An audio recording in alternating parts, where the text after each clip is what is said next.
अब तक हमने जो कुछ समझा है वो मैं शब्द लिखते ही आपके समझ में आ जाएगा कि अब तक हमने किया क्या है। नोजिक। क्वेश्चन पहला आया कि नोजिक ने कितने प्रकार का न्याय माना है? 2 प्रकार का। कौन कौन सा? एंड रिजल्ट और ऐतिहासिक। एंड रिजल्ट सिर्फ वितरण देखता है, ऐतिहासिक उत्पादन और वितरण दोनों देखता है, नंबर 1। फिर जब हम एंड रिजल्ट ये ऐतिहासिक देख रहे थे तब हमने देखा, एक क्या देखा? आत्म स्वामित्व देखा। एक और चीज देखी, क्या देखा? विल्ट चैम्बरलेन का उदाहरण देखा। ये शब्दावली है इसकी। एक चीज हमने और देखी कॉमन्स के बारे में, वो क्या थी? लोकियन प्रोविजो थी। शर्त या प्रोविजो याद रखो, लोकियन शर्त थी। वो क्या है लोकियन शर्त? पहले से स्थिति खराब है नहीं होनी चाहिए, ये लोकियन शर्त थी। अब हम इसके मूल न्याय का जो इसका कंसेप्ट है उसके ऊपर अब आते हैं। तो रॉबर्ट नोजिक कहता है मेरा जो न्याय है वो कौन सा है? अधिकारिता न्याय है। या न्याय का कौन सा सिद्धांत है? अधिकारिता सिद्धांत। न्याय का अधिकारिता सिद्धांत या हकदारी सिद्धांत। इसको आप अधिकारिता बोल दो या क्या बोल दो, हकदारी बोल दो या आत्म स्वामित्व बोल दो, इन सब का प्रयोग करता है। तो न्याय का हकदारी सिद्धांत।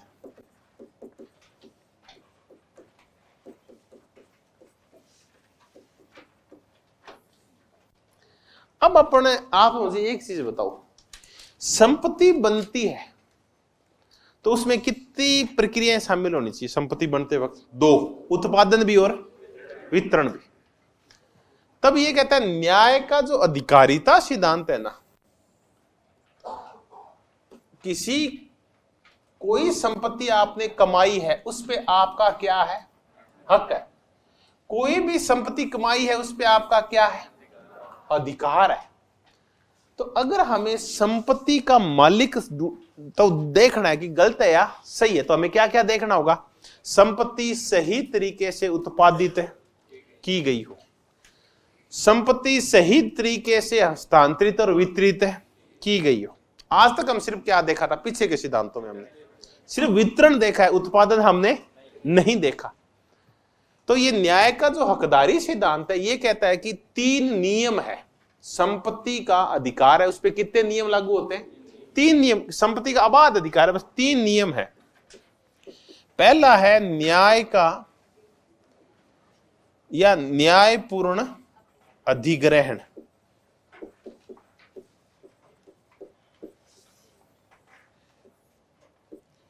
अब मैं नहीं समझाऊंगा, आप सोच के देखो ये क्या है न्यायपूर्ण अधिग्रहण? क्या है आप सोचो, पीछे वाले बताओ क्या है न्यायपूर्ण अधिग्रहण?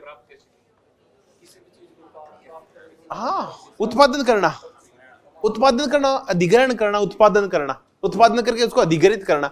तो इसमें हम संपत्ति का देख क्या रहे हैं वास्तव में? बताओ आप। उत्पादन देख रहे हैं कि संपत्ति उत्पादित है कैसे होती है। संपत्ति, मेरे दादाजी 2 तरीके से संपत्ति उत्पादित कर सकते थे, क्योंकि बार बार जमीन का मामला है तो मैं आपको नहीं बांटूंगा। मुद्दा किसका है? क्योंकि मेरे दादाजी जमीन आएगी तो मेरे बाप के हिस्से बाद किसके पास आएगी? और मेरे में किस्म की आत्मा घुसी हुई है अभी नोट जी की, तो मैं आपके दादाजी का नाम बिल्कुल भी नहीं लूंगा। मैं जानता नहीं आपका दादाजी कौन है। अब न्यायपूर्ण अधिग्रहण होता है उत्पादन के बाद उस पर क्या करना? कब्जा करना। मेरे दादाजी ने 10 बीघा जमीन पे अपना श्रम मिलाया, वहां से झाड़ जंगल साफ किया और जमीन को बिल्कुल ओके कर दिया। तो उन्होंने जमीन का क्या किया? ऐसा मान लो एक बार क्या किया? ये उत्पादन किया। अब मेरे दादाजी इसका क्या कर सकते हैं? अधिग्रहण कर सकते हैं ना, क्योंकि उन्होंने मेहनत की है योग्यता से। दूसरा है न्यायपूर्ण हस्तांतरण।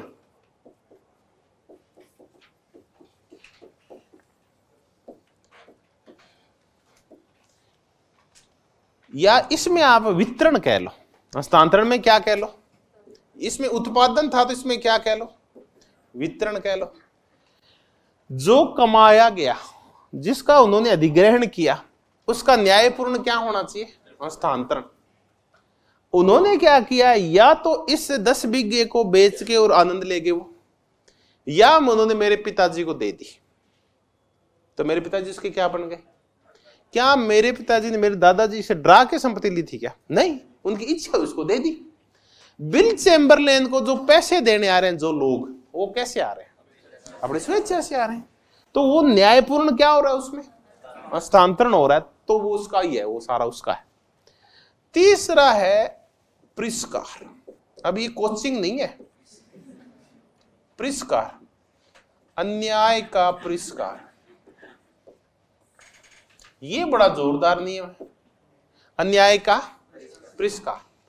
ये कहता है कि अगर वो जमीन मेरे दादाजी ने मेहनत नहीं करके और किसी का हिस्सा दबाया था, जमीन तो किसी और की थी, मेरे दादाजी से कूट मार के भगा दिया, अब उसका क्या होगा? वो जमीन है उसके ऊपर टैक्स लगाया जा सकता है, या वो जमीन उससे मेरे दादाजी से ली जा सकती है, औरों में बांटी। क्यों बताओ, गड़बड़ क्या हो गई थी? क्योंकि गलत तरीके से उत्पादन किया गया था उसका। दूसरा है न्यायपूर्ण हस्तांतरण। अगर विल चैम्बरलेन लोगों को धमका के और उनकी जेब से क्या निकालता? पैसा, तो वो पैसा उससे छीना जा सकता था। तो अन्याय का क्या हो सकता है? परिष्कार। ये कब हो सकता है बताओ? जब न तो उत्पादन का तरीका सही हो, न तो न्यायपूर्ण अधिग्रहण हो और न न्यायपूर्ण, तब उसका क्या हो सकता है? परिष्कार। अगर न्यायपूर्ण अधिग्रहण और न्यायपूर्ण हस्तांतरण है तो बताओ क्या होगा? परिष्कार है?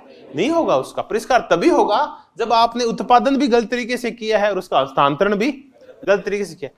मेरे पिताजी मेरे बाकी चाचाओं के साथ गड़बड़ करके और मेरे दादाजी से बोलते, अच्छा आओ साइन करना हुआ है, मेरे दादाजी हाँ है, कागज पर करके दिखाइयो। उन्होंने कागज साइन कर दिया, ऊपर लिख लिया बाद में कि ये जमीन किसकी है? मेरी है। अब बताओ वो क्या हुआ था? गलत है। वो जमीन मेरे पिताजी से ली जा सकी क्योंकि मेरे दादाजी ने स्वेच्छा से वो जमीन किसको ट्रांसफर नहीं की थी। तो ये था न्यायपूर्ण हस्तांतरण। हस्तांतरण अगर न्यायपूर्ण अन्यायपूर्ण है तो क्या होगा? आप बताओ कि जो हकदारी सिद्धांत है, हक किसका है? हक उसी का है जिसने न्यायपूर्ण अधिग्रहण किया। न्यायपूर्ण हक छोड़ेंगे कब? जब ये दोनों काम किस तरीके से हुए। अगर आप दोनों काम सही तरीके से करते हुए कितनी भी संपत्ति बना, राज्य उसका क्या नहीं कर सकता? पुनर्वितरण नहीं कर सकता उसका। यानी कल्याणकारी राज्य है, पुनर्वितरण करता है, वो बिल्कुल भी सही नहीं है। क्योंकि अगर ये दोनों फिर जिन लोगों ने अधिग्रहण किया, उत्पादन और वितरण किया, वो तो साधन बन जाएंगे, साध्य औरों की गरीबी दूर करने के, औरों को पढ़ाने के, लिखाने के, फ्री की दवाइयों के। तो ये न्याय का कौन सा? काय की अधिकारिता? संपत्ति की अधिकारिता। काय की हकदारी? संपत्ति की हकदारी। पूरा ध्यान ही किसके ऊपर है? संपत्ति के ऊपर है। तो ये है न्याय का अधिकारिता सिद्धांत या न्याय का हकदारी सिद्धांत, कि अगर आप न्यायपूर्ण तरीके से उत्पादन करते हैं, न्यायपूर्ण तरीके से आपके पास हस्तांतरित हो गए शक्ति आई, संपत्ति आई है, तो उस पे आपकी क्या है? पूरा अधिकार है, उस पे आपका पूरा हक है। आपका हक छीना कब जाएगा? जब आपने गलत तरीके से कमाया। लेकिन कल्याणकारी राज्य में कब छीना जाता है? आपने सही तरीके से कमाया, सही तरीके से आपके पास आया, उसके बावजूद आपसे ले लिया जाता है। बताओ क्यों? क्योंकि पुनर्वितरण करना चाहिए, तो गलत है ना। तब नोजी किस चीज का क्या करता है? विरोध करता है। नोजी कहता है कि ये जो राज्य है ये मिनिमल स्टेट है और हम इस मिनिमल स्टेट के क्लाइंट है। ये एक जोरदार शब्दावली है। हम इस मिनिमल स्टेट के जो सिर्फ सुरक्षा करने वाले, उसके हम क्या हैं? क्लाइंट है। हम नागरिक राज्य के क्लाइंट है। अब चलते हैं क्लाइंट की चर्चा करते हैं। क्लाइंट क्या होते हैं? कई बार वकील कहता है कि मिला इनसे मिलिए, ये है मेरे क्लाइंट। क्लाइंट, जब हम किसी की सेवा खरीदते हैं ना, तो हम उसके क्या बन जाते हैं? क्लाइंट बन जाते हैं। डॉक्टर की हम सेवा खरीदते हैं, डॉक्टर को हमें, जैसे डॉक्टर हमें देखते हैं, हम डॉक्टर को 500 रुपए देते हैं या 100 रुपए देते हैं, तो हम डॉक्टर के क्या है? क्लाइंट है। हम राज्य की भी क्या है। अब डॉक्टर बोला दोस्त देख दोस्त, फीस है मेरी 500 रुपए, लेकिन तेरे को देने पड़ेंगे 1000 रुपए। तो आप बोलेंगे भाई क्यों, कि देख आगे वाला जो तेरे बाद आएगा ना वो गरीब है, इसलिए वो 500 रुपए दे नहीं सकता, इसलिए कौन देगा, तुम देगा। बताओ आप दे दोगे क्या? नहीं। वकील बोला कि फीस तेरी 10,000 है, पर भाई तेरे को 20,000 देना पड़ेगा, क्योंकि बाहर वो ताऊजी बैठे हैं, वो गरीब है, उनके पास पैसा नहीं है, तो तू दे। तो ताऊजी की गरीबी कौन दूर करेगा? आप दूर करोगे क्या? नहीं करोगे। वैसे ही आप राज्य के क्या है, क्लाइंट है। आप जो भी टैक्स देते हैं वो उतना ही टैक्स देते हैं जितना क्या है आपकी सुरक्षा के लिए जरूरी है। मिलिट्री को तनख्वाह देने के लिए, पुलिस प्रशासन के लिए और न्यायपालिका के लिए। जबकि राज्य इससे आपसे ज्यादा टैक्स लेता है। बताओ कब? जब वो कल्याणकारी हो जाता है, तो वो कहता है नहीं नहीं सुरक्षा के लिए नहीं, लोगों के कल्याण के लिए भी दो। सुरक्षा के लिए ज्यादा जो टैक्स बनता है वो 10% से ज्यादा नहीं बनता, लेकिन हमने देखा कि कितने कितने परसेंट तक टैक्स लगता है, 40-50% तक टैक्स लगता है। वो टैक्स क्या है फिर? ये धीरे धीरे बढ़ता जाता है। क्यों? क्योंकि कल्याणकारी कार्य बढ़ते जाते हैं। हमने देखा ना, ब्रिटेन में पहले टैक्स कम थे, फिर 1945 के बाद वहां टैक्स बढ़ते गए, अमेरिका में भी बढ़ते गए, जर्मनी में बढ़ते गए, या वेस्टर्न यूरोप में अधिकांश देशों में बढ़ते गए। बताओ क्यों? क्योंकि राज्य धीरे धीरे क्या हो गए थे, कल्याण। तो 10% टैक्स वो सिर्फ किसके लिए दिया करते थे, अब वो 30% और दे रहे हैं पैसा अपनी संपत्ति का, क्योंकि लोगों का औरों का कल्याण करना है। तो आप तो साधन हो गए औरों का कल्याण करने के। तो हम राज्य मिनिमल है और हम उसके क्या है, तो कितना देंगे औरों के कल्याण के लिए? देंगे नहीं। जैसे हमने वकील को भी नहीं दिया, हमने डॉक्टर को भी नहीं दिया, तो हम राज्य को भी। फिर कहते हैं अगर राज्य आपसे ले रहा है ये पैसा, फिर भी कह राज्य मैं तो लूंगा तुमसे पैसा, तो 10% की बजाय मैं तुमसे 40% लूंगा। तो इसका मतलब नोजी कह रहा है कि आपसे वो कौन सा लेबर करवा रहा है, फोर्स्ड लेबर। इस फोर्स्ड लेबर को अपन बोलते हैं बलात् श्रम, या इसको बोलते हैं बाध्यकारी श्रम। हम भी करवाते हैं, हम मतलब इट मींस अपने यहां भी सब बलात् श्रम चलता है। आप कम दिहाड़ी देके या बिना दिहाड़ी के औरों से क्या कराते हैं, जबरदस्ती श्रम करवाते हैं, उसको क्या बोलते हैं, बलात् श्रम बोलते हैं या फोर्स्ड लेबर बोलते हैं, अपनी ताकत के द्वारा। अब आप कर क्या रहे हैं, किसके लिए कमा रहे हैं आप बताओ? नहीं कमा रहे स्वयं के लिए, औरों के लिए कमा रहे हैं, औरों के लिए कमा रहे हैं। क्योंकि हम जो कमा रहे हैं उसका टैक्स के रूप में और पुनर्वितरण के टैक्स और कल्याणकारी राज्य के रूप में कौन ले जा रहा है? क्या आप स्वेच्छा से उसको देना चाह रहे हैं क्या? नहीं। बलात् श्रम कब होता है? जब आपसे जबरदस्ती करवाया जाता है। तो आपसे कहते हैं आप करो, आपकी संपत्ति है, जैसे हम कमा लेते हैं कि आपने हमारे लिए कमाया था दे दो।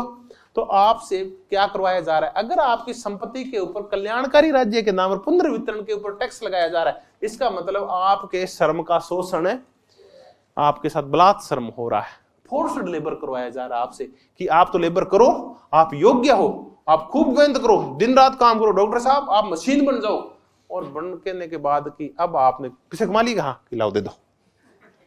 तो अब डॉक्टर ने दिन रात किसके लिए काम किया भाई?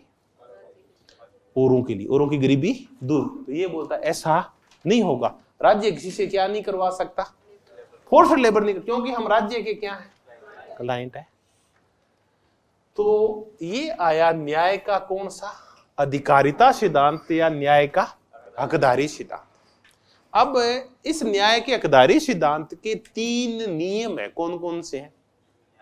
न्यायपूर्ण अधिग्रहण का सिद्धांत, न्यायपूर्ण हस्तांतरण का सिद्धांत। अधिग्रहण होता है कब्जे में लेना, हस्तांतरण दूसरे को देना, और तीसरा है अन्याय के परिष्कार का सिद्धांत। अब इसमें एक ही है कि फिर संपत्ति किसकी होनी चाहिए बताओ? जो लायक है। किसकी होनी चाहिए? जो लायक है। लायक को क्या बोलता है? डिजर्ट बोलता है। लायक को बोलता है डिजर्ट, DESERT। अपना रेगिस्तान बोलते हैं, डिजर्ट बोलता है, डिजर्ट होता है लायक। अब सारा क्लियर हो गया किसका? रॉबर्ट नोजिक का।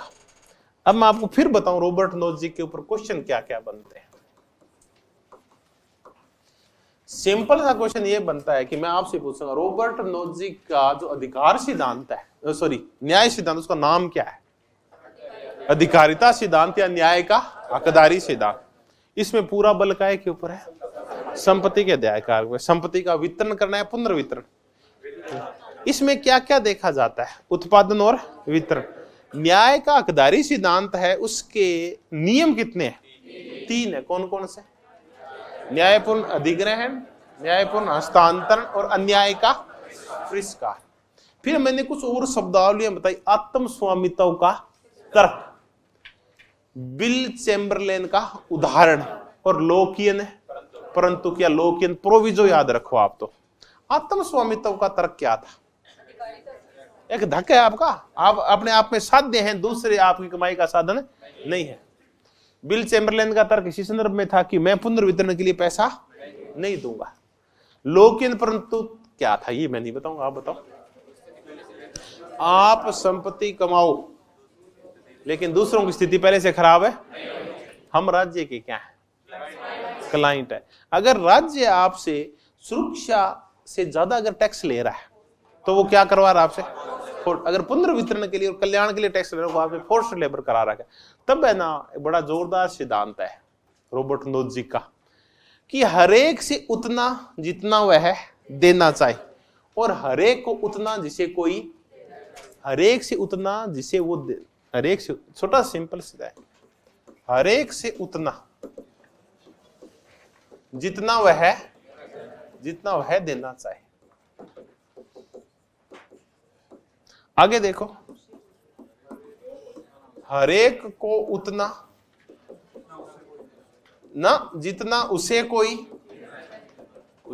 देना चाहे। अब ये बताओ ये क्या है? हरेक से उतना जितना वह देना चाहिए। अब बताओ कि प्रत्येक व्यक्ति से आप उतना ही टैक्स ले सकते हैं जितनी उसकी इच्छा है। उसकी इच्छा के विरुद्ध आपसे फोर्स्ड लेबर नहीं करवा सकते, कल्याण के नाम पे टैक्स नहीं ले सकते। अब आ गया हरेक को उतना जितना उसे कोई, इसका मतलब क्या है? अब ये है कि आप गरीब हैं, आप अश्वेत हैं, आप कमजोर हैं, आप दिव्यांग हैं, तो आप दावा नहीं कर सकते कि राज्य का ये कर्तव्य बनता है कि वो मेरे जीवन की क्या करे? रक्षा करे। आप चुपचाप जितना मिल रहा है उसमें संतुष्ट हो जाओ, ज्यादा मांगने की जरूरत है। हरेक को उतना मिलेगा जितना उसे कोई, कल्याण के नाम के ऊपर वो ज्यादा की मांग नहीं कर सकता। जितना कोई दे रहा है तो ठीक है, वरना वो मांग नहीं कर सकता कि ये तो मेरा अधिकार है। कोई गरीब, कोई अश्वेत या कोई पिछड़ा हुआ मांग नहीं कर सकता इस चीज की। तो हरेक से उतना जितना वह उतना ही टैक्स, हरेक को उतना ही मिलेगा जितना उसे कोई देना चाह रहा है। तो कल्याणकारी सेवाएं अधिकार नहीं है। नीचे वाली लाइन ये कह रही। तो अब हमें एक बड़ी मजेदार चीज इसमें नजर आई जब हम चर्चा करते हैं रॉबर्ट नोजिक की नहीं, सीबी मैकफर्सन की। सीबी मैकफर्सन क्या कहता है? सीबी मैकफर्सन की पुस्तक है स्वतःमूलक व्यक्तिवाद। किस किस की चर्चा है इसमें? होब्स टू लॉक, होब्स से Locke, possessive individualism, Hobbes to Locke. ये क्या था? ये अपने खूब बार किया, स्वतःमूलक व्यक्तिवाद। अब ये जो नोजिक का आदमी है, जो नोजिक जिसके साथ तर्क कर रहा है, या बिल चैम्बरलेन ही है। बिल चैम्बरलेन क्या कह रहा है कि भाई मैंने जो कुछ सामान बनाया वो अपने दम पे बनाया है। मैं शुरू से, बचपन से मैंने दिन रात पसीना एक किया, तब जाके मैं इतना अच्छा खिलाड़ी बना और तब मेरे पास इतने पैसे इकट्ठे हुए। तो जो भी मेरे पास जितना कुछ है वो मैंने किससे कमाया है? अपनी योग्यता। समाज का उसमें कोई योगदान नहीं। तो चूंकि समाज का योगदान भी नहीं है तो मैं समाज कल्याण के लिए टैक्स भी, इसका तात्पर्य क्या होता है? स्वतःमूलक है। हालांकि सीबी मैकफर्सन इस पुस्तक में इस मुद्दे की करता क्या है? आलोचना करता है। लेकिन ये मुद्दा देखिए अब किसके तर्क से मिलता जुलता है? रॉबर्ट है। हालांकि वो तो दो ही लोगों की चर्चा कर रहा है, होब्स और है। लेकिन हमें यह भी देखा कि रॉबर्ट नोजिक जिस चर्चा कर रहा है उसका भी कैसा व्यक्तिवाद है। अब बिल चैम्बरलेन भी कह रहा है, मेरे को क्या मतलब भाई आपने दिया क्या था? जब मैं, बिल चैम्बरलेन कहता है कि जब मैं खेल रहा था, तो ये जो आज लोग कह रहे हैं कि हमें अशिक्षित है, हमारे फ्री में शिक्षा दो, वो मेरे लिए जूते खरीद के लाए थे क्या? नहीं लाए। तो जब मैं खेल रहा था, मुझे जूतों की जरूरत थी, तो मैंने दम पे अपने जूता लाया, तो मैं क्यों इनकी शिक्षा के लिए पैसा दूं? तो वो कहता है मैं मेरे दम पे बनाऊं इसलिए कुछ भी नहीं दूंगा। तो बिल्कुल किससे मिलता जुलता है? स्वतोमूलक व्यक्तिवाद से मिलते जुलते हैं। किसके तर्क? रॉबर्ट नोजी के तर्क। तो क्या ये स्वतोमूलक व्यक्तिवाद है सीबी में 1% रॉबर्ट नोजी के लिए कह रहा है क्या? नहीं, ये तो किसके लिए कह रहा है? लेकिन हमने इसकी तुलना कर दी किसके साथ? रॉबर्ट नोजी के साथ। अब बताओ हमने किया क्या है? संपत्ति का वितरण किया है, लेकिन वितरण के आधार क्या है? आवश्यकता है, योग्यता है। योग्यता है, कोई भी व्यक्ति अपनी योग्यता से कितना भी धन कमा सकता है। तो शर्त दो है, कौन कौन सी? उत्पादन न्यायपूर्ण और वितरण भी न्यायपूर्ण, अधिग्रहण भी न्यायपूर्ण और हस्तांतरण भी न्यायपूर्ण। फिर हो क्या सकता है? पुनर्वितरण किस चीज का हो सकता है बताओ? हाँ, जो अन्यायपूर्ण तरीके से उसका परिष्कार हो सकता है, उस पर टैक्स लगाया जा सकता है। फिर हमने लोकेन परंतु कराया, आत्म स्वामित्व का तर्क कराया और बिल चैम्बरलेन का तर्क करवाया। ठीक है, ये सब। अब यह गया रॉबर्ट नोजी का न्याय सिद्धांत। अब आपको कुछ पूछना है पूछो, वरना मैं एक और मुद्दा करवाता हूं फिर आप। वो बिल्कुल सिंपल सा है, वो 2 मिनट की चर्चा है सारी।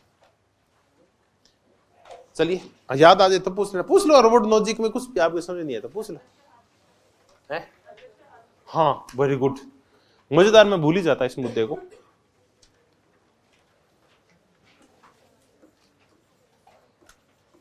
अदृश्य हाथ, इनविजिबल हैंड। इनविजिबल हैंड की 2 लोग चर्चा करते हैं। एक इनविजिबल हैंड की चर्चा करता है एडम स्मिथ और दूसरी चर्चा करता है रॉबर्ट नोजी। अब देखिए, अब ये क्वेश्चन आ जाए ना, इस शब्द की पहली बार चर्चा किसने की हुई है? Adam Smith. अदृश्य हाथ को जिस संदर्भ में चर्चा कर रहा है वो है हस्तक्षेप का सिद्धांत, या इसको अपन क्या बोलते हैं? लेसेज फेयर बोलते हैं। याद आ रहा है लेसेज फेयर? लेसेज फेयर का तात्पर्य, लेसेज हस्तक्षेप का सिद्धांत। इतना बता दो सेक्टर कौन सा है? अर्थ है, समाज है, राजनीति है, अर्थव्यवस्था है। हस्तक्षेप किस क्षेत्र में लागू है? आर्थिक क्षेत्र में।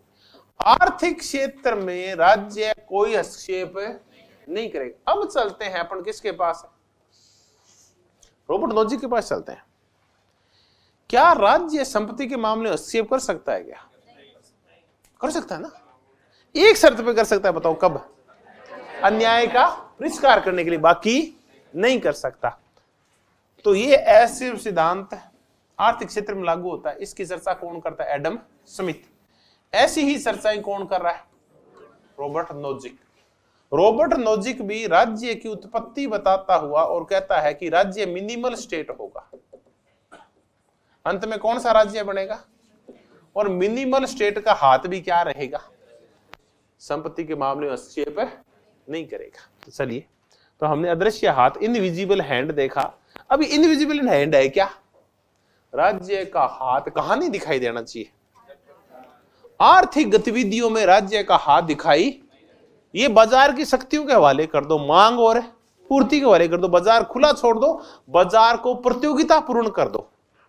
आओ प्रतियोगिता करो, पूंजीपति आओ, निजीकरण कर दो और प्राप्त करो, योग्यता है तो प्रतियोगी बाजार होता है। इसमें राज्य हस्तक्षेप नहीं करता, बल्कि मांग और पूर्ति की शक्तियां हस्तक्षेप करती है। बाजार अपनी गति से खुद चलता है, राज्य उसको चलाता। अब आपको न कई बार समझ में नहीं आता कि खुला बाजार क्या होता है और मांग और पूर्ति की शक्तियां क्या होती है और राज्य का हस्तक्षेप है क्या होता है। तो मैं थोड़ा सा मुद्दा समझाता हूं आपको।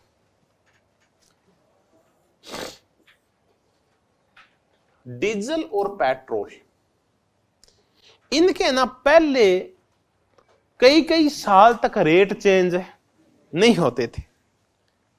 बताओ क्यों नहीं होते थे? सरकारी कंपनियां नुकसान में चलती रहती थी। हर साल ये आंकड़े आते थे कि फलां सरकारी कंपनी, इंडियन ऑयल है या और कौन सा ऑयल है, ये कोई सा और ले लो, गवर्नमेंट की कंपनियां ले लो, भारत पेट्रोलियम है, ये नुकसान में जा रही है। ओएनजीसी जो कि गैस की कंपनी है, कहां जा रही है? नुकसान में जा रही है। नुकसान में इसलिए जा रही थी क्योंकि राज्य इनकी कीमतें क्या किया करता था। अब आपके राज्य कौन सा है, तो सरकार करती थी, सेंट्रल गवर्नमेंट डिसाइड किया करती थी। पेट्रोलियम मंत्री कहता था इस पूरे साल पेट्रोल कितने रुपए रहेगा, 20 रुपए लीटर रहेगा। एक बार उदाहरण लेते हैं, ऐसा ही था। अब क्या हुआ, धीरे धीरे 1991 के बाद क्या होने लगा बताओ, उदारीकरण हो गया, निजीकरण हो गया। इन कंपनियों से धीरे धीरे राज्य ने कहा तुम क्या हो, फ्री हो, अपने हाथ क्या कर लिए, पीछे कर लिए। अब उन कंपनियों ने अपनी घाटा पूर्ति के लिए मांग और पूर्ति देखी कि मांग ज्यादा है और पूर्ति कम है, तो चीजों का क्या बढ़ता है बताओ। मांग तो ज्यादा, आप ज्यादा मांग रहे हो, लेकिन पूर्ति हो नहीं, तो चीजों का क्या बढ़ जाता है। हमने देखा कि फिर करते करते और ये पेट्रोल कहां पहुंच गया, अब 120 पहुंच गया, मान लेते हैं। आज हो सकता है 110 हुआ है, जितना भी है। अब ये बताओ इसके रेट फिक्स हैं क्या, नहीं है, फ्लैक्चुएट होते हैं। बताओ कौन फ्लैक्चुएट करता है इनको, मांग और पूर्ति, ये इसको कम करती है। कई दिन क्या होती है कि मांग कम हो जाती है, पूर्ति क्या होती है ज्यादा, तो रेट क्या हो जाते हैं, कम हो जाते हैं। कई बार मांग बढ़ जाती है और पूर्ति नहीं होती, तो रेट बढ़ जाते हैं, रेट इंक्रीज हो जाते हैं। तो अब पेट्रोल का जो बाजार है उसमें अपने राज्य ने अपने हाथ क्या कर लिए, अदृश्य कर लिए। अब बताओ ये जो सिलेंडर अपना इसका गैस सिलेंडर है, ये ना बहुत दिनों तक कितने रुपए रहा, 300-400 रुपए रहा। अब ये कितने रुपए हो गए, 900-1000 रुपए के आसपास हो गया। सब्सिडी क्या कर दी गई है, सब्सिडी जब राज्य देता है तो बताओ वो बाजार में हस्तक्षेप कर रहा था या हस्तक्षेप नहीं कर रहा था, सब्सिडी के माध्यम से हस्तक्षेप कर रहा था। उस टाइम उसका हाथ दृश्य था। अब उसने कहा मांग और पूर्ति पे छोड़ दो ये गैस की आपूर्ति, तो अब देखा कि भाव बढ़ गए। तो देखिए बाजार दो तरीके से चलता है, या तो राज्य के हस्तक्षेप से चलता है, राज्य के हस्तक्षेप से चलता है। जब राज्य हस्तक्षेप करता है, राज्य को कोई मतलब नहीं होता, बाजार अपने हिसाब से चले, अपने हिसाब से कीमतें डिसाइड करे, तो हम क्या कहते हैं, इनविजिबल हैंड है वो। राज्य आर्थिक मामलों में, पेट्रोल के मामलों में, गेहूं के मामलों में, चने के मामले में कोई हस्तक्षेप नहीं करता, तो मांग और पूर्ति डिसाइड करती है। अब आप कहते हो कि राज्य के कहां हाथ दिखते हैं। आज गेहूं को आप बाजार और किसके हवाले कर दो, बाजार के हवाले कर दो, मांग और पूर्ति के हवाले कर दो। आप देखेंगे कि ये गेहूं कितने, आज 25 रुपए मिल रही है, 20 रुपए मिल रही है, कितने रुपए हो जाएगी, 15। बताओ क्यों, क्योंकि वही है, मांग और पूर्ति डिसाइड करेगी। मांग कम है और पूर्ति ज्यादा है, तो गेहूं घटेगी, गेहूं बढ़ेगी नहीं, क्योंकि किसान खूब गेहूं पैदा करे, भारत के पास तो सरप्लस में है गेहूं। लेकिन गवर्नमेंट क्या कर रही है बताओ, 20 रुपए क्यों है गेहूं का रेट, क्योंकि गवर्नमेंट ने हस्तक्षेप करके और क्या कर रखा है, मिनिमम सपोर्ट प्राइस कर रखा है, एमएसपी दे रखी है। तो एमएसपी देना बाजार में हस्तक्षेप है या गैर हस्तक्षेप है, उसका हाथ सरकार सामान खरीद रही है, तो सरकार क्या कर रही है, अपने हाथ को दृश्य कर रही है। सरकार कहती है भैया तुम जानो, तुम्हारा काम जाने। मोदी जी यही तो कह रहे हैं, मैं एमएसपी डिसाइड है, तो वो किसानों को भी किसके हवाले कर रहे हैं, बाजार के हवाले कर रहे हैं, बाजार में मांग और पूर्ति के हवाले करें।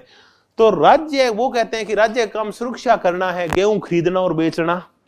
कोई राज्य व्यापारी थोड़ी है जो गेहूं खरीदे और राज्य गेहूं बेचे, इसलिए वो किसानों से कह रहे हैं मैं एमएसपी का निर्णय।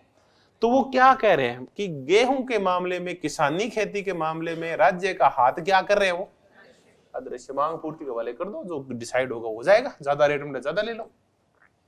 ऐसे राज्य को, मोदी जी के राज्य को हम क्या बोलेंगे, मिनिमल स्टेट बोलेंगे। चलिए जी, तो ये मुद्दा शुरू कहां से हुआ था और इस पे और कौन बढ़ावा दे रहा है, वही रॉबर्ट नोजिक दे रहा है।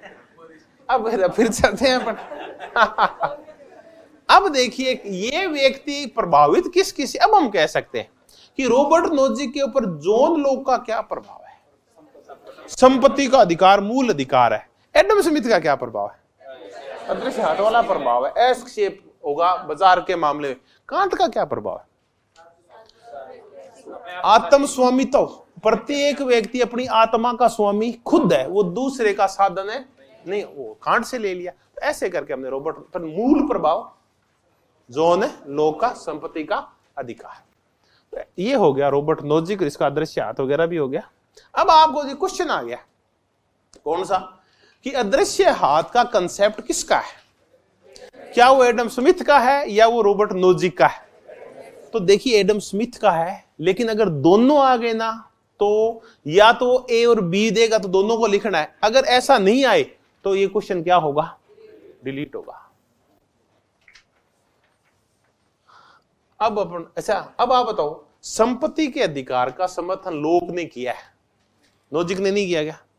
किए है ना। तो आप कैसे कह सकते हैं संपत्ति के अधिकार का समर्थक कौन है? अगर लोक और नोजिक दोनों आ गए तो दोनों है, अगर दोनों आ गए ऑप्शन में एक करना है तो ये क्वेश्चन क्या होता है? डिलीट होता है, उसने भी तो किया है। अब हम न्याय को विराम देते हैं और हम चर्चा कर रहे हैं एक समुदायवादी है।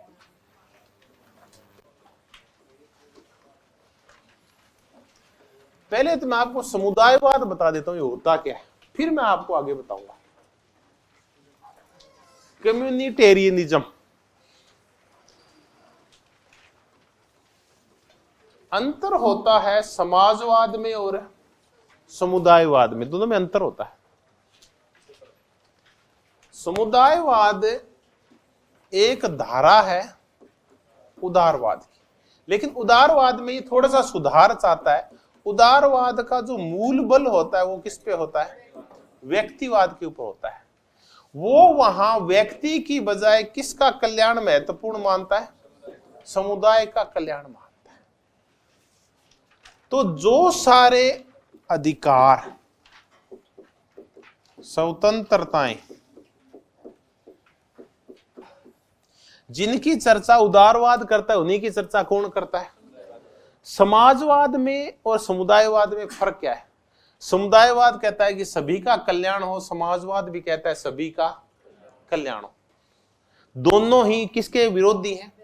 व्यक्तिवाद के। लेकिन समाजवाद कहता है कल्याण तभी होगा जब कौन सी संपत्ति समाप्त कर दी जाएगी? निजी संपत्ति। और संपत्ति पे स्वामित्व कौन सा हो जाएगा? सार्वजनिक स्वामित्व हो जाएगा। ये भी सबका कल्याण चाहते समुदायवादी, लेकिन संपत्ति पे सबका अधिकार है नहीं चाहते, बल्कि कौन सी संपत्ति के समर्थक है? निजी संपत्ति के समर्थक है। अब समाजवाद कहता है कि समाजवाद कई बार गड़बड़ करता है ना, तो समाजवाद बढ़ता बढ़ता हमने देखा क्या बन जाता है? मार्क्सवाद। तब ये एक प्रकार के लोकतंत्र को नहीं मानता, जिसको हम कौन सा लोकतंत्र बोलते हैं? उदार लोकतंत्र कहते हैं। ये क्या हमारा लोकतंत्र सर्वहारा लोकतंत्र है, जो इस उदार लोकतंत्र से अच्छा है। उदार लोकतंत्र में वोट पड़ते हैं, किसकी सरकार बनती है? पूंजीपतियों। नहीं, सरकार किसकी? जिसका बहुमत होता है। तो ये कहते हैं बहुमत सिर्फ एक ढकोसला है और कुछ भी नहीं है। मूलतः ये सरकार होती किसकी है? पूंजीपतियों की होती है। लोग तो सिर्फ वोट डालने के माध्यम है। तो ये बताओ, उदार लोकतंत्र ये मार्क्सवादी कहते हैं वास्तव में कितने लोगों का लोकतंत्र है? कम या ज्यादा का? थोड़े से लोगों का लोकतंत्र है। ये सिर्फ एक ढकोसला है, लोगों को वोट का अधिकार दे दिया जाता है। तो मार्क्सवादी कहते हैं जो सर्वहारा का मजदूरों का लोकतंत्र होता है ना, उसमें वोट तो नहीं पड़ते, लेकिन कल्याण किसका होता है? तो वोट नहीं चाहिए, कल्याण चाहिए। कल्याण चाहिए, वो तो सबका कल्याण करते, सब मजदूरों का कल्याण। कई बार वोट का अधिकारी जरूरी नहीं लोकतंत्र हो। ये कहते हैं हमारा लोकतंत्र ज्यादा अच्छा है। तो ये समाजवादी है या ये मार्क्सवादी कह दो, ये किसके विरोधी होते हैं? लेकिन समुदायवादी उदार लोकतंत्र के क्या होते हैं? समर्थक होते हैं। अब आगे चलते हैं। ये जो समाजवाद है ना, ये बल देता है समानता के ऊपर, और विशेष करके कौन सी समानता पे? ये जो समुदायवाद है ये ज्यादा बल काय के ऊपर देता है? स्वतंत्रता के ऊपर देता है। तो हमने देखा समुदायवाद और समाजवाद एक है, एक ही अर्थ में अलग है कि दोनों के दोनों व्यक्ति की बजाय किसको महत्वपूर्ण मानते हैं?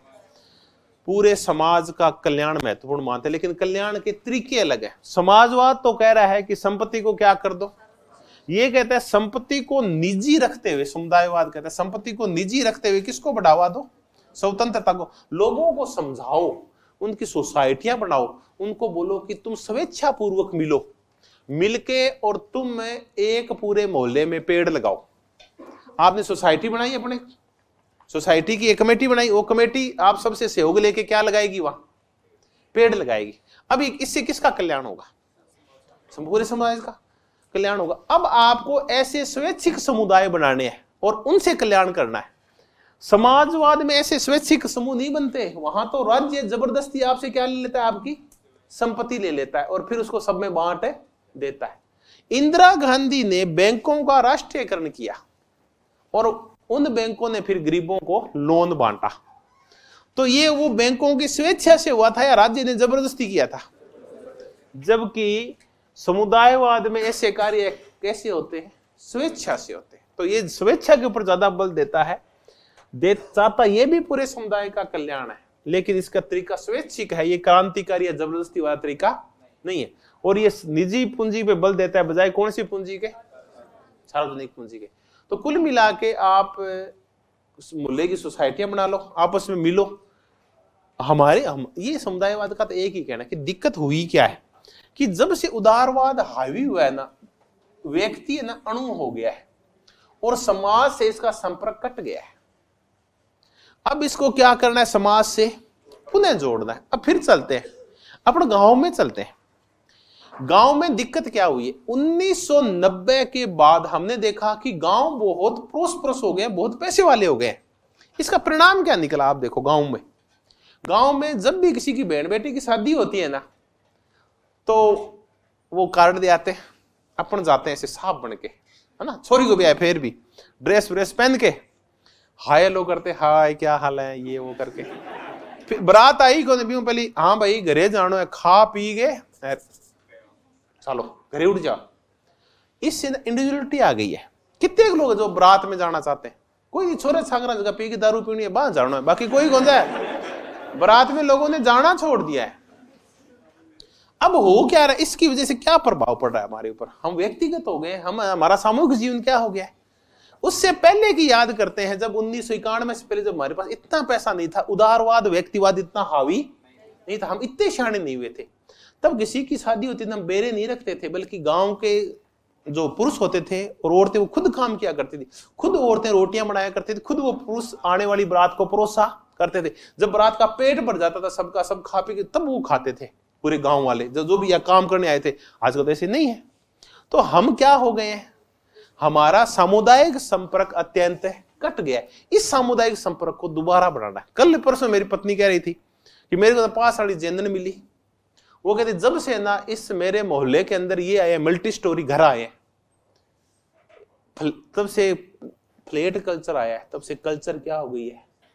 फ्लैट हो गई। वो जेंदन कह रही थी कि पहले ना हम सारे घर वाले ना शाम को आसपास 10-20 घर थे हमारे, हम इकट्ठे होते थे, तो हमारी संख्या तो कम थी लेकिन हमारे अंदर प्रेम क्या था? प्रगाढ़ था। अब है ना ये मल्टी स्टोरी बिल्डिंग बन गई। अब पता ही नहीं इनमें कौन रहता है कौन नहीं रहता, रात को आते हैं दिन को जाते हैं, कोई किसी को जानते ही नहीं है। हमारे अंदर क्या समाप्त हो गया? हाँ यही तो है, कोई फ्लैट से बाहर ही नहीं आता, हम किसी को जानते ही नहीं है। पड़ोस वाले के सामने ना दरवाजा है, उस पर इतना लिखा है मिस्टर कोल।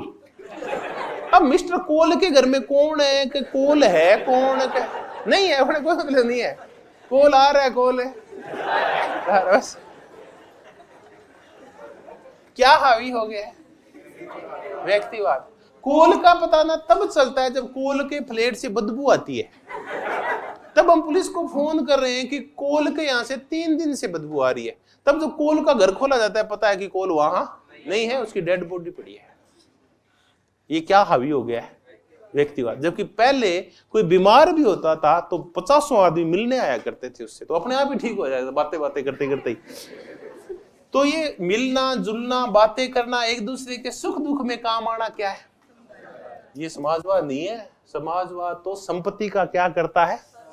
तो इंदिरा गांधी ने बैंकों का राष्ट्रीयकरण किया और आप अपने पड़ोसियों से मिलकर सड़क के ऊपर पौधे लगा रहे, दोनों में फर्क है? एक ही है, फर्क है ना दोनों। तो ये समुदायवाद है। जब आप मिलके मोहल्ले का कल्याण करते हैं, आप सोसाइटियां बनाते हैं, एक दूसरे सुख दुख के काम आते हैं, पिकनिक करते हैं, वो तो है समुदायवाद। समाजवाद फिर एक विचारधारा अलग प्रकार की। तो ये समुदायवाद दरअसल निकला हुआ किससे? बस उदारवाद की कौन सी कमी दूर करनी है? व्यक्तिवाद। व्यक्ति एक अणुसा हो गया, समाज से कट गया, उस समाज से वापस जोड़ना है उसको। अब ऐसे समुदायवादियों में मैं आपसे चर्चा, ये कौन कौन है समुदायवादी? ऐसे में समुदायवादियों का जो प्रणेता था वो था अमिताई एटिचियो। इसने क्या किया?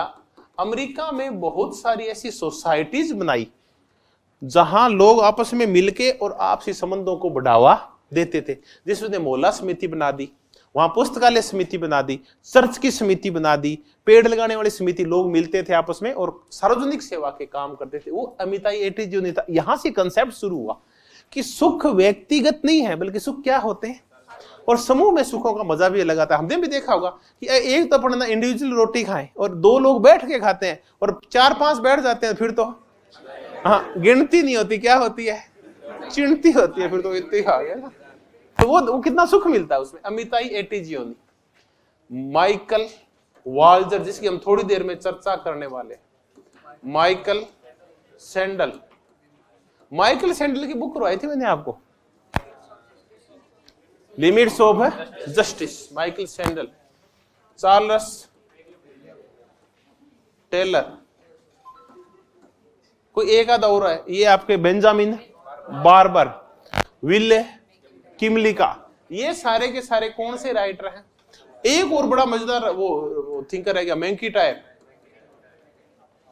तो ये 4-5 आप याद रखो, Amitai Etzioni, Michael Walzer, Michael Sandel, Charles Taylor और मैंकीटायर, ये समुदायवादी हैं। अब हम समुदायवादियों में चर्चा किसकी करेंगे, माइकल वाल्जर की करेंगे।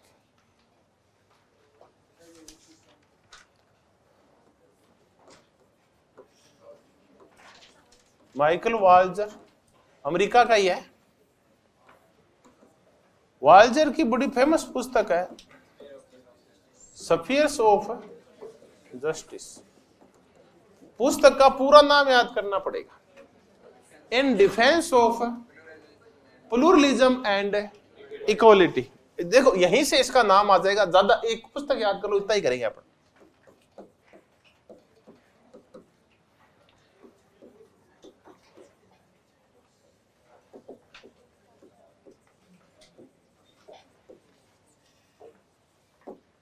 इक्वालिटी, ये देखो ये क्या है, क्या लिखा हुआ है, प्लूरलिज्म लिखा हुआ है, spheres of justice in defence of pluralism and equality.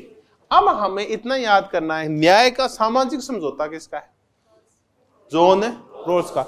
न्याय का अधिकारिता हकदारी सिद्धांत नोजिक का। न्याय का समुदायवादी बहुलवादी, या सीधा ही पूछेंगे तो आपसे क्या पूछ सकते हैं, बहुलवादी सिद्धांत किसका है। तो ये आ गया न्याय का बहुलवादी सिद्धांत,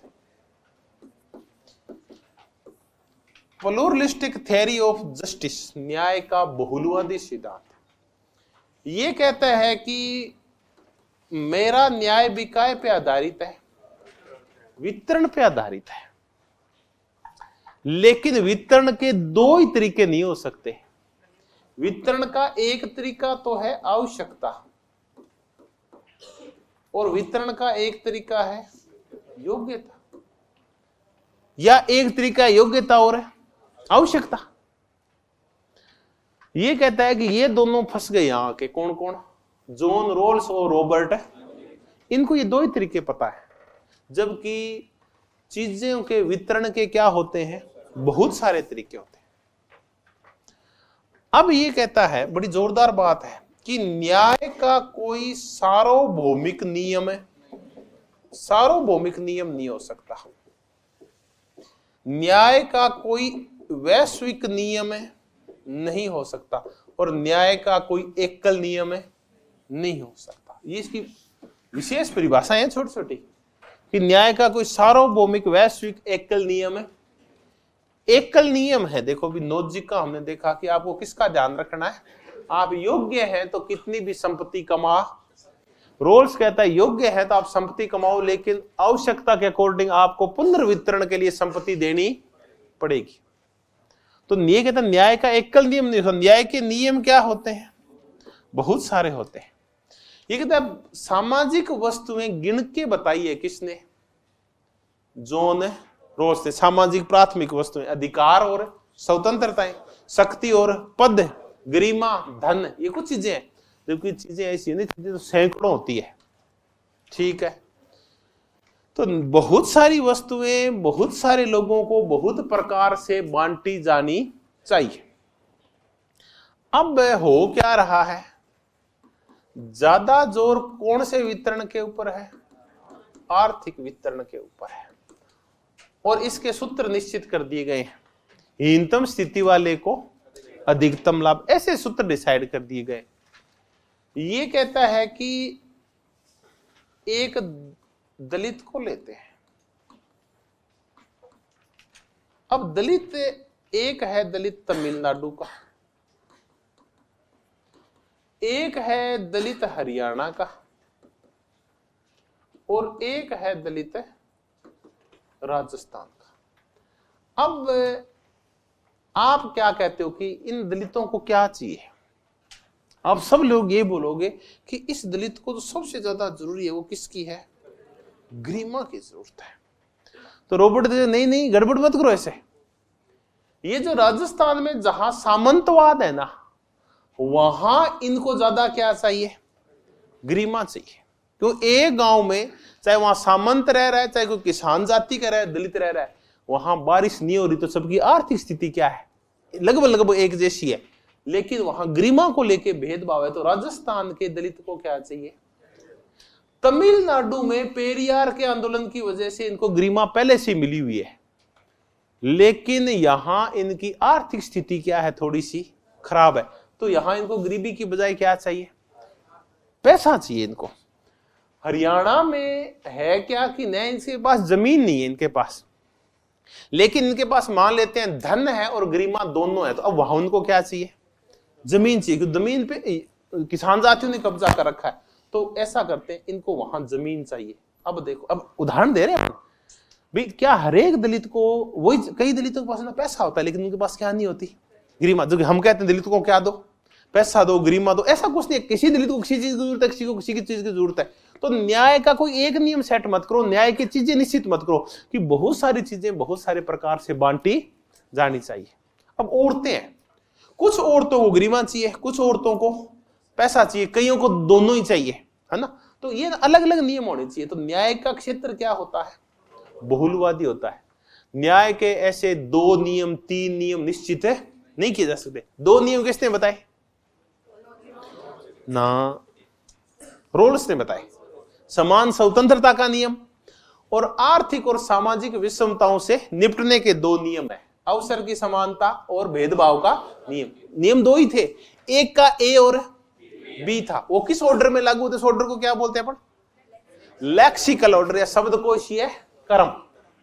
हमने शब्दकोशीय क्रम, शब्दावली थी उसकी स्पेशल मैंने करवाई थी, शब्दकोशीय क्रम में लागू होंगे। न्याय के 3 नियम किसने बताए? नोजिक ने बताए। ये कहता है न्याय के हजारों नियम होते हैं, भांति भांति के समाज होते हैं। अब अपन औरतें ही कर लेते हैं। औरतें भी ना, सारे कहते हैं कि औरतों को एक तो पैसा चाहिए, एक औरतों को गरिमा चाहिए। अच्छा, अब चलते हैं सामंतों के यहां, अब चलते हैं किसी किसान के यहां, अब चलते हैं किसी दलित के यहां, और तीनों की औरतें। सामंत की औरत को क्या चाहिए बताओ? पैसे की कमी नहीं है, इसको सिर्फ गरिमा चाहिए। किसान की औरत को क्या चाहिए? इसकी गरिमा तो है लेकिन इसके पास पैसा। दलित की औरत को क्या चाहिए? गरिमा और पैसा। आपने नियम निश्चित कर दिया कि औरतों की भारतीय समाज में इज्जत नहीं है, तुमको गरिमा चाहिए। नहीं, गरिमा नहीं, तुमको और क्या चाहिए? तो न्याय का कोई एक निश्चित नियम है। बहुत सारी सामाजिक प्राथमिक वस्तुएं हैं जो बहुत सारे लोगों के पास बहुत प्रकार से बांटी जानी चाहिए।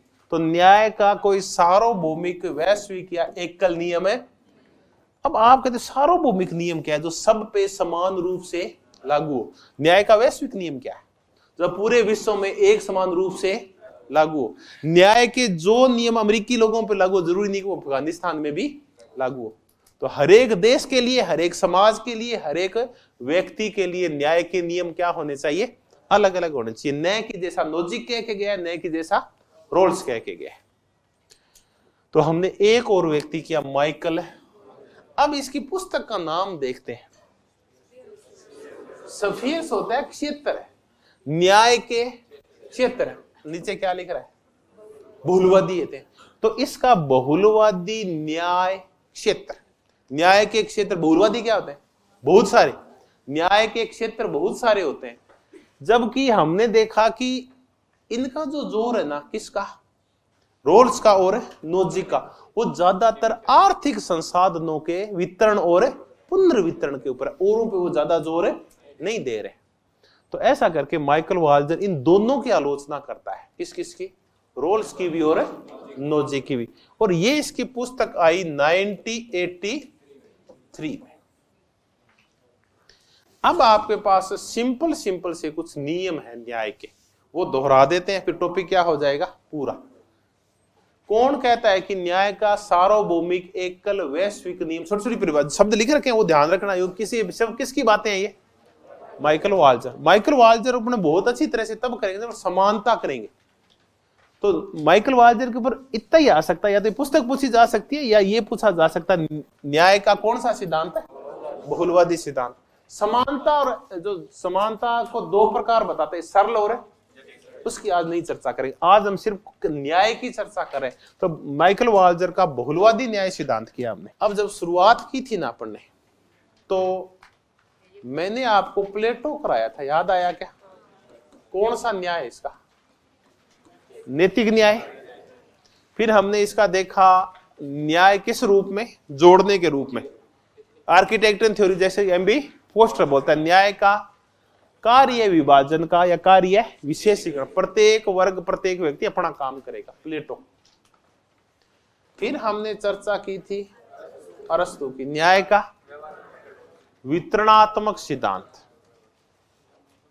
फिर मैंने आपको करवाया जॉन रोल्स, क्या है, न्याय का शुद्ध प्रक्रियात्मक सिद्धांत, न्याय का सामाजिक, न्याय का भेदमूलक सिद्धांत, न्याय निष्पक्षता के रूप में, जस्टिस एज ए, न्याय का फल निरपेक्ष या परिणाम निरपेक्ष, याद आ गया, फल निरपेक्ष और परिणाम निरपेक्ष, जॉन रोल्स का।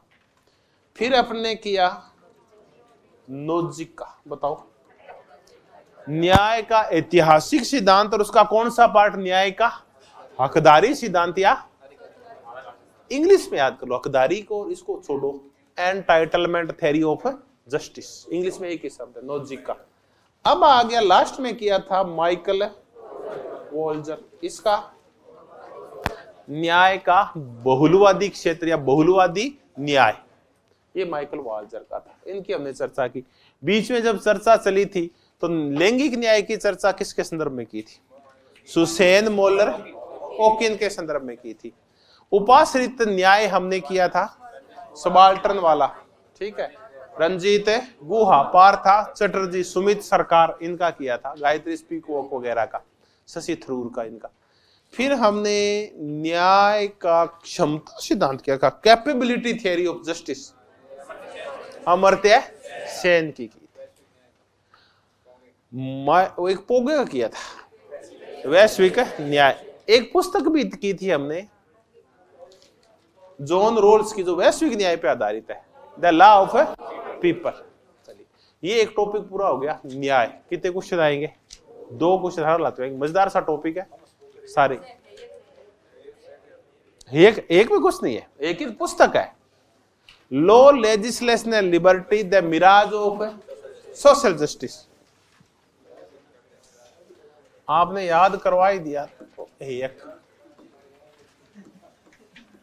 एक तो स्वतंत्रता में करेंगे ज्यादा, एक स्वतंत्रता में ज्यादा है, law, legislation and liberty.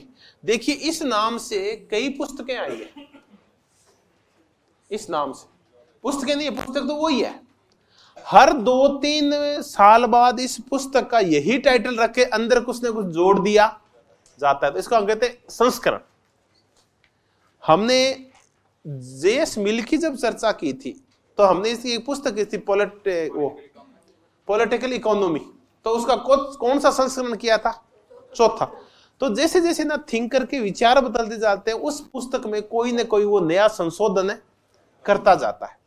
John roles ने ऐसा नहीं किया। जॉन रोल्स ने क्या किया, इसकी पुस्तक का ये थ्योरी ऑफ जस्टिस, फिर इसका जब इसके आलोचना ही हुई तो इसको ना कुछ समाधान नजर आए, तो उसने थ्योरी ऑफ जस्टिस का सेकंड पार्ट नहीं निकाला, द्वितीय संस्करण, बल्कि क्या किया, इसने एक नई पुस्तक निकाल दी पॉलिटिकल लिबरलिज्म के नाम से। एक ने ऐसा नहीं किया है, एक ने लॉ, लेजिस्लेशन, लिबर्टी के नाम से 3-4 संस्करण निकाले इस पुस्तक के इस नाम से। इसका एक संस्करण आया 1973 में, मुझे याद है। उसका एक संस्करण आया 1976 में। 1976 में जो इसका हेयक का जो संस्करण आया ना, उसका नाम है, इसके आगे कुछ और लिखा हुआ था, इसके आगे 2 डॉट लगा के ना, द मिराज ऑफ है,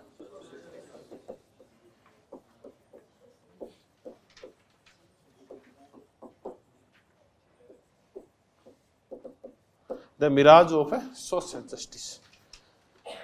ये बोला कि सामाजिक न्याय क्या है, एक मर्ग मरीचिका है। अब सोशल जस्टिस हम देखिए, हमने शुरू में यही कहा था कि जस्टिस का वास्तव में तात्पर्य क्या होता है, सोशल जस्टिस होता है। ये कहता है कि ये सोशल जस्टिस की स्थापना ना बहुत मुश्किल होती है। आप एक बार सोशल जस्टिस स्थापना कर दोगे, एक बार लोगों की आवश्यकताओं की पूर्ति कर दोगे, आपको लगेगा एक बार लोग बराबर हो गए, लेकिन थोड़े समय बाद कुछ लोग आलसी हो जाएंगे, कुछ नशेड़ी हो जाएंगे, फिर वो वापस कहां चले जाएंगे, नीचे। तो कितने लोगों को बराबर लाओगे, तो लोगों को खुला छोड़ दो। तो ये कहता है कि सामाजिक न्याय का विचार क्या है, एक मर्ग तृष्णा है।